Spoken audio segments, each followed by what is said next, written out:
They say the house speaks if you listen closely enough. In the stillness of the Lizzie Borden house, the air itself seems alive, pressing against your skin like the weight of unspoken secrets. Every creak of the floorboards, every groan of the old wood feels deliberate, purposeful, as though the house remembers. Maggie hadn't believed the stories. Ghosts, after all, were for campfire tales and overly dramatic reality TV shows, not for rational adults like her. But as she stood at the foot of the infamous staircase, the air prickled at the back of her neck. She had come to Fall River for closure, not for haunting. Her mother had always been obsessed with the Borden murders, dragging her along on morbid tours and late-night drives past the house. "You can't run from the past," her mother had often said, a mantra Maggie loathed. Now, 2 months after her mother's passing, Maggie found herself booked for an overnight stay in the house her mother had called a gateway to truth. The tour was predictably cheesy, the guide's voice dripping with rehearsed enthusiasm. He pointed to the sofa where Andrew Borden had met his grisly end, the guest room where Abby Borden's lifeless body had been discovered. The group chuckled nervously when the guide mentioned Abby's spirit liked to rearrange furniture. Maggie stayed quiet, her arms crossed, trying to ignore the cold draft that seemed to follow her. By midnight, the group dispersed to their rooms, the silence growing thick. Maggie's room was small, with peeling wallpaper and a single antique chair in the corner. As she unpacked her bag, she noticed the chair seemed to tilt slightly forward, as if inviting her to sit. She ignored it, opting instead to scroll through her phone. But every so often, her eyes drifted back to that chair. She swore its position had shifted, inching closer to the bed. Just after 1 a.m., the first sound came, a faint, rhythmic tapping from the hallway. Maggie froze, her ears straining. Tap, tap, tap. She stepped into the corridor, finding it empty, save for the flickering light at the far end. She lingered for a moment, telling herself it was just the old pipes, before retreating to her room. She closed the door, her fingers trembling as she locked it. That's when she noticed it. The chair was no longer by the wall. It sat directly in the center of the room, facing her. Maggie's breath caught in her throat as she stared at the chair. Her mind scrambled for a logical explanation. Maybe she had moved it earlier and forgotten. Maybe the floor was uneven, and the chair had shifted on its own. She tried to convince herself, but her pulse drummed louder with each passing second. The chair, though ordinary in design, seemed to demand her attention. The fabric on the seat, worn and faded, appeared to ripple slightly in the dim light, as though something unseen was brushing against it. Her chest tightened, the air around her suddenly feeling heavy, almost suffocating. She shook her head, forcing a laugh that felt hollow in the silence. "I'm losing it," she muttered. She grabbed the chair and shoved it back to its original corner. The legs scraped against the wooden floor, the sound loud and jarring. "There," she whispered, as if speaking to the room itself. But the moment she turned back toward her bed, a dull thud echoed behind her. Her body tensed, every hair standing on end. Slowly she turned. The chair hadn't moved, but the single lamp on the bedside table flickered, the shadows in the room deepening unnaturally. She couldn't shake the feeling that something was watching her, something lurking just beyond the edge of her vision. Maggie sat on the bed, gripping her phone like a lifeline. She opened a search bar and typed, "Lizzie Borden House Supernatural." Articles flooded her screen, recounting tales of spectral figures, whispers in the night, objects moving on their own. One account stopped her cold. Guests have reported feeling compelled to sit in the chair. Some claim they see shadowy hands resting on its arms when they dare to glance back. Maggie's throat tightened. She glanced at the chair again, her stomach lurching when she thought she saw faint impressions on the fabric, like fingers pressing into the seat. A knock interrupted her spiraling thoughts. It was soft, almost tentative, coming from her door.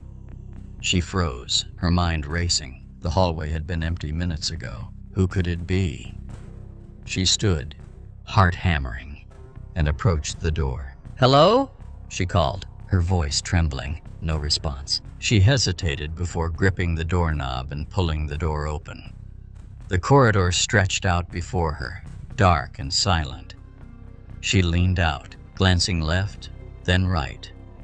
Nothing. Just as she stepped back, something brushed past her leg, cold and deliberate. She spun around, her eyes darting frantically, but the room was still, and then she saw it. The chair was no longer in the corner. It was facing her bed, angled slightly, as if waiting. Maggie stared at the chair, her chest tightening with an icy dread. She stepped back instinctively, her legs bumping into the edge of the bed. Her phone slipped from her hand, landing with a muted thud on the wooden floor. She didn't bother to pick it up. All she could focus on was the chair, its silent, unyielding presence. Her rational mind screamed for her to leave, but her legs felt rooted to the spot. The shadows in the room seemed to thicken, twisting in ways that defied logic. The flickering lamp cast erratic beams of light, making it impossible to tell if the chair was moving or if it was just her eyes playing tricks. She forced herself to breathe, each inhalation sharp and shallow. "Stop it," she whispered to herself, her voice breaking the oppressive silence. She grabbed the chair again, determined to push it back into the corner, to prove to herself that it was all in her head. Her fingers brushed against the worn wood of the armrest and recoiled immediately. It was cold, not the kind of cold that came from the air conditioning, but a deep, unnatural chill that seeped into her skin. She gasped, stumbling back. Her foot hit something soft, and she froze. Turning slowly, she looked down to find the throw pillow from her bed lying at her feet. She hadn't touched it since she arrived. Her heart pounded in her ears, the sound deafening. The room was alive now, the air buzzing with a low hum just at the edge of her hearing. It was subtle at first, almost like static, but it grew louder, more insistent. And then she heard it, a faint, raspy voice, barely more than a whisper, coming from nowhere and everywhere all at once. "Sit." The words sliced through the air, sharp and commanding. Maggie's knees buckled, and she sank to the floor, clutching her head. She wanted to scream, but the sound caught in her throat, trapped by the suffocating weight of the atmosphere. The chair loomed in her periphery, unmoving but menacing. The voice came again, this time closer, more urgent. "Sit." She shook her head violently, tears streaming down her face. "No!" she choked out, her voice raw. She crawled backward, away from the chair, until her back hit the cold, unyielding wall. And then, in the silence that followed, the chair moved. Not by inches, but with a sudden, violent lurch, scraping loudly across the floor as it turned fully toward her. Maggie froze, her eyes wide with terror as she realized the chair wasn't just moving. It was advancing, inching closer, as though drawn to her. She scrambled to her feet, adrenaline surging. Her mind screamed for her to run, but before she could take a step, the door to her room slammed shut, locking her in. And in the suffocating darkness, the voice spoke one final time, cold and unmistakable. "Sit, or I'll make you." The voice echoed through Maggie's skull, reverberating like a command she couldn't disobey. Her legs felt weak, her hands trembling as she reached for the door handle, rattling it violently. It didn't budge. She pressed her ear to the wood, her breath shallow and quick. The silence outside was impenetrable, as though the entire house were holding its breath. Behind her, the chair groaned, the wood creaking under a weight that wasn't visible. Maggie refused to turn around. She clenched her fists, her nails digging into her palms as she forced herself to whisper, "You're not real. This isn't real." The lamp flickered again, plunging the room into darkness for a split second, before sputtering back to life. In that moment of blackness, Maggie felt it, something cold and heavy against her shoulder.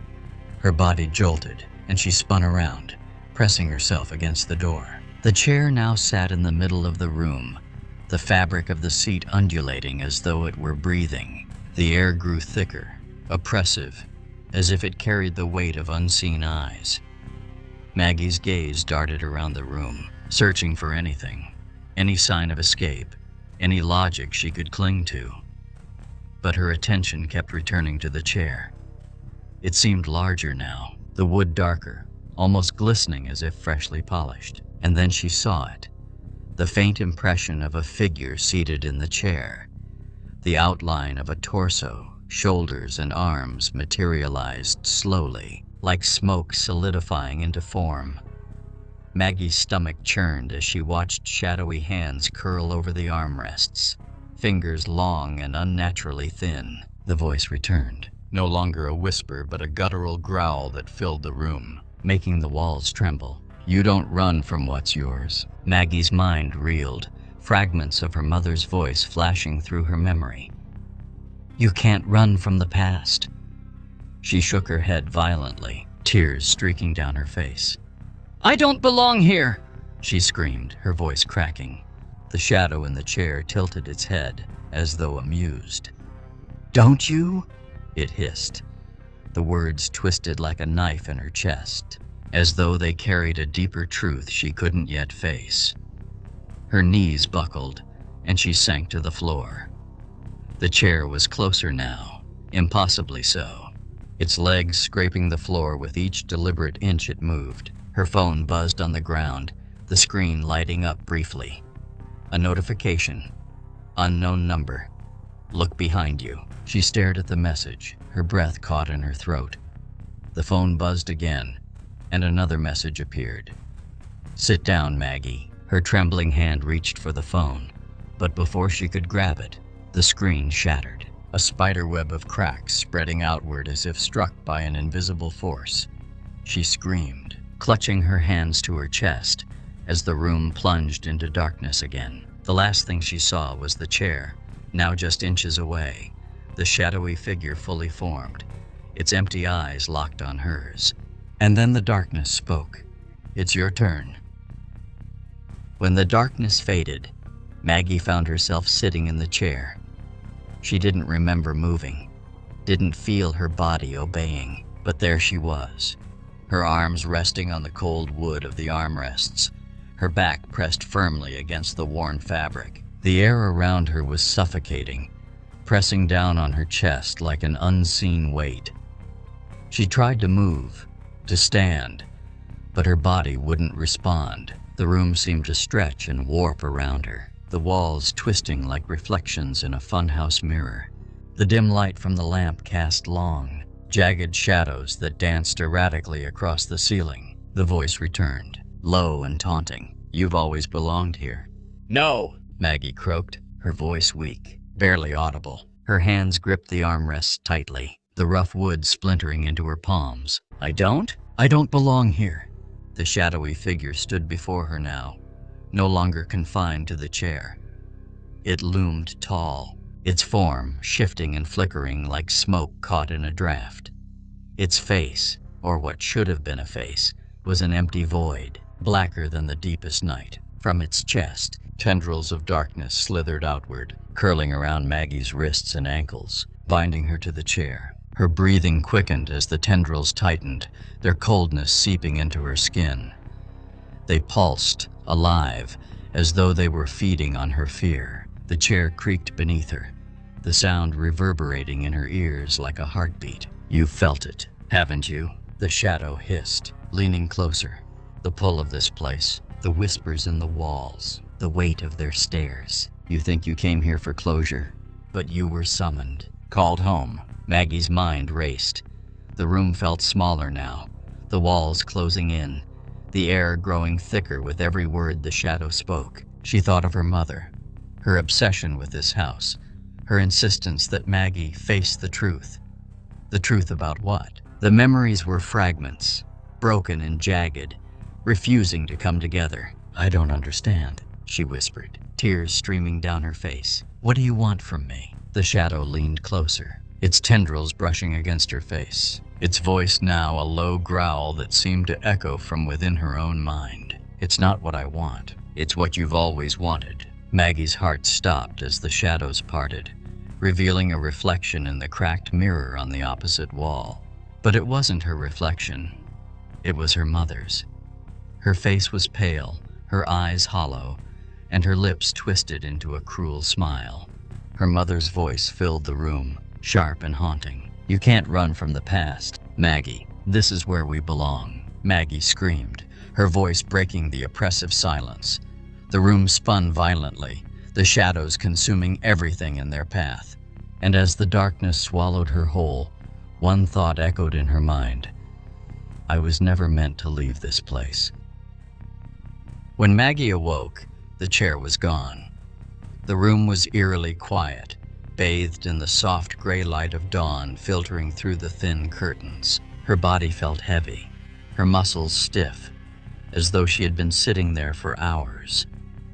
She touched her wrists and found faint marks, like bruises, where the shadowy tendrils had gripped her. Her phone lay on the floor.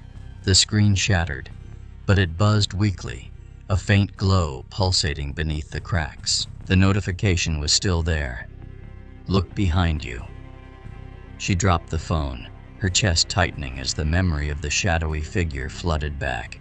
The house was silent now, unnaturally so. Maggie forced herself to stand, her legs shaky. She opened the door to her room cautiously, peeking into the hallway. It stretched out in both directions, the faint creaks of the old wood echoing under her hesitant steps.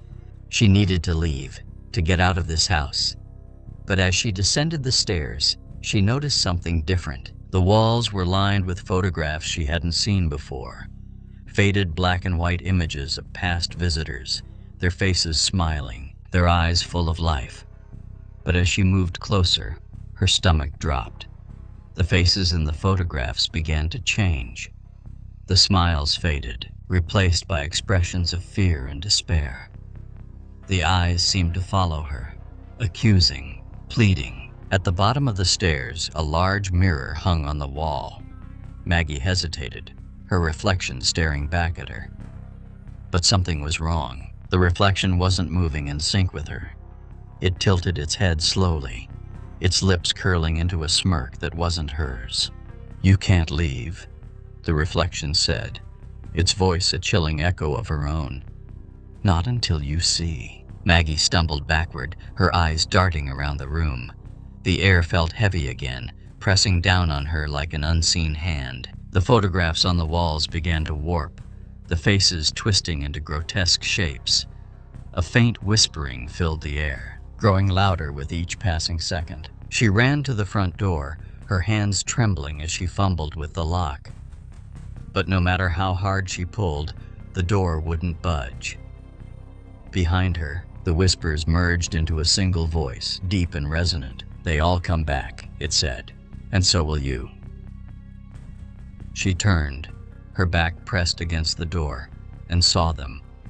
Figures, shadows of past visitors, emerged from the walls, their hollow eyes fixed on her. At their center stood the shadowy figure from the chair, its form solidifying, more human now but still deeply wrong. "You belong to the house," it said, its voice like a death knell. "And the house belongs to you." Maggie screamed as the shadows closed in, their cold hands pulling her into the darkness. The last thing she saw was her reflection in the mirror, smiling back at her with hollow, lifeless eyes. When the police arrived days later, the house was empty. No trace of Maggie remained, save for a single photograph hanging on the wall. A black and white image of her, seated in the chair, her expression frozen in a silent scream. The chair, as always, sat waiting for its next guest.